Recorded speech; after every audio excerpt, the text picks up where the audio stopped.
Okay, so today's deep dive, it's a bit different. Yeah. We're not really looking at like a specific document or Mhm. policy or anything. Yeah. We're kind of zooming in on a news story that, I don't know, it's kind of gotten some attention and It really got has. all these layers to it. Yeah.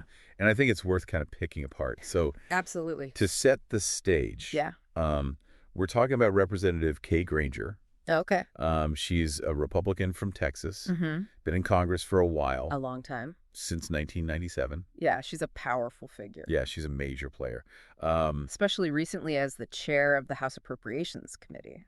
Right. And for our listeners who might not be familiar with the ins and outs of congressional committees, that Appropriations Committee, that's essentially the one that controls the purse strings of the entire federal government. Exactly. Like, they decide how money gets allocated to all the different programs and agencies. Huge. It's a big deal, which It's makes one of the most powerful. Oh, absolutely. MDs Yeah. in the House. Which is why this is such a fascinating situation we're looking at here. Right, exactly. Yeah. Because she's not running for re-election. Right. Which, okay, fine, whatever. I mean, that happened. She's been there a long time. Yeah, you'd kind of expect that at some point. But she's also been missing from votes for months. Right. Like, crucial votes. Including some on government funding. Yeah, exactly. Like the stuff that Pretty important stuff. that her committee You would think she'd be there.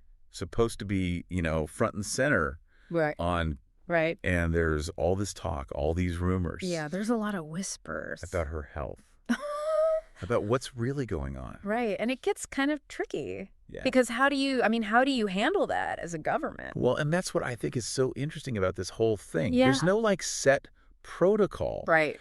for when a representative can't fulfill their duties Yeah. because of health reasons. Like, we've got procedures for the executive branch. Right, look at the line of succession, we've got that all figured out. Exactly. Very clear. But Congress, it's like It's all about being there. you got to show up. You got to vote. Yeah. So this is kind of uncharted territory in a lot of ways. So, okay, let's back up a sec. Yeah. What do we actually know, for sure, about what's going on with Representative Granger? Right. Well, the information's pretty limited, which Yeah. is understandable, privacy and all that. Of course, yeah. Her son has said publicly that she's living in an assisted living facility Okay. in Fort Worth Okay. and that she is facing health challenges. Okay, so we've got, confirmation that things aren't It's serious. great. Yeah. But the specifics. We don't really know the details. Yeah, that's fair. So we've got this powerful politician Yeah. clearly dealing with something serious Right. and a system that's Doesn't know what to do. doesn't have a playbook for this. So what about the people she represents? Right. The people in her Her district. constituents. Yeah, in Yeah. Texas. The 12th district. Yeah, do they just not have a voice in Congress right now? That's the million-dollar question, isn't it? Yeah, I mean, technically, yeah, she still holds the seat. right, until her term's up. Exactly. But if she's not there If she can't vote, on these big issues, yeah, the ones that affect her constituents. then are they being represented fairly?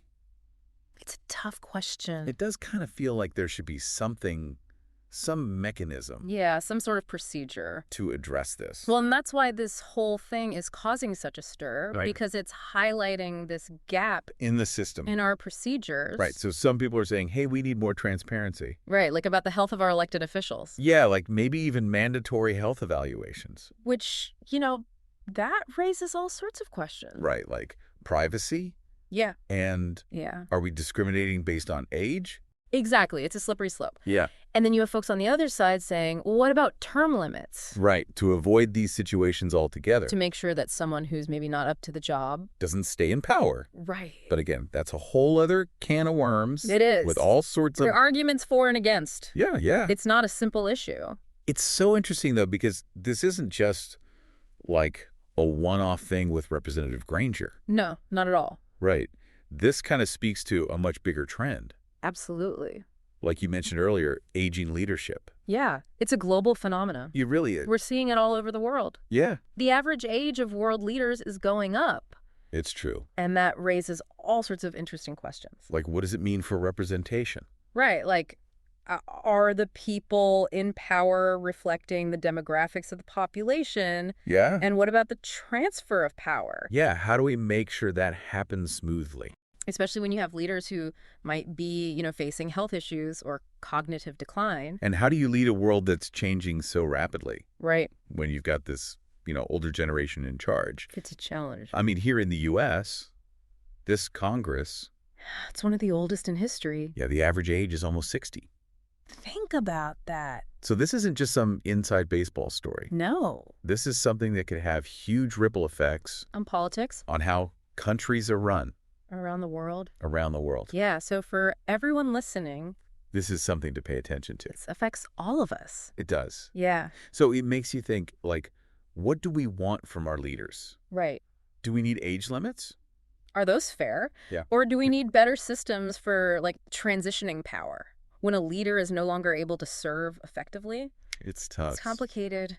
Yeah, there are no easy answers. No easy answers. But it's a conversation we need to have. Absolutely. So at the end of the day, Representative Granger's story, It's personal, yeah, but it also shines a light on this much bigger issue of aging leadership and how we deal in with a it. world that's constantly changing. Exactly. So it really makes you think about representation, Yeah. transparency, Well, accountability. and how we ensure, Effective leaders. as the demographics of our They leaders keep shifting. continue to evolve. It's something to think about. Yeah, it's something to really consider For all of us. as we move Our forward citizen as voters. as global Oh, citizens. yeah. Exactly. Because this isn't just about one country. it's about the whole world. It is.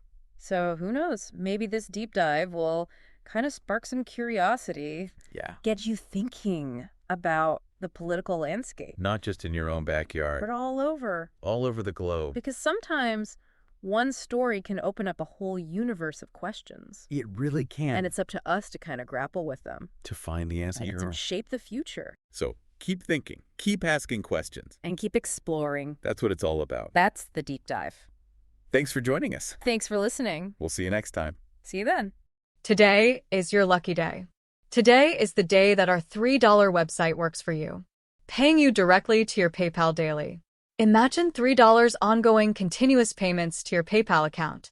Imagine falling asleep and waking up to $300 in your PayPal account. How would this make you feel? How could this help you? What bills could you pay? What kind of fun could you have? What does that retirement look like now? All for a one-time payment of $3. This website is DFY done for you, fully built and completely hosted, and never stops collecting payments for you. You have spent $3 on coffee on a regular, but that coffee won't help you create multiple streams of income. Click the link below.